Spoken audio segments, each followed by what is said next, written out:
nit lépp dëgg la. dëgg la. lim lay wax su ma si waxee lu dul dëgg. yaan naa dee noppi leen waay su ma la waxee lu dul dëgg. yaan naa dee sama biir moo doon métti. sama biir moo doon métti. bindu ma la tooy bañ nekk sama séer.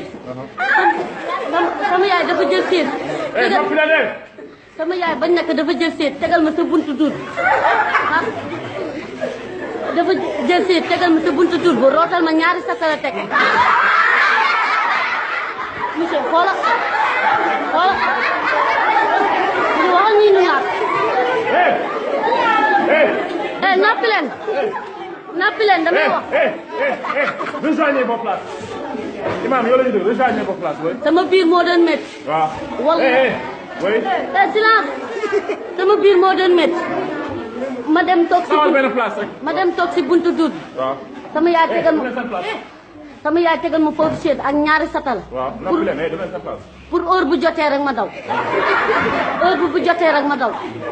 waaye nag lu tax mokkalu ma sama leçon bi sama biir moo doon métti. dëgg la. wallaahi sama biir moo doon métti. mais yow Imam récemment rek tànn naa la par carte. tàndoon nga ma par carte de mais monsieur sama biir bu métti woon sama leçon lay jàng billaay sama leçon lay jàng. mais yow sa kay waaye lii ma waa dama jàngoon naa ko keroog. waxaat ma rëcc ko. L'UEMOA a été créé le 10 janvier 1994. 1994 à Dakar à la veille de la dévaluation. Son siège social se trouve.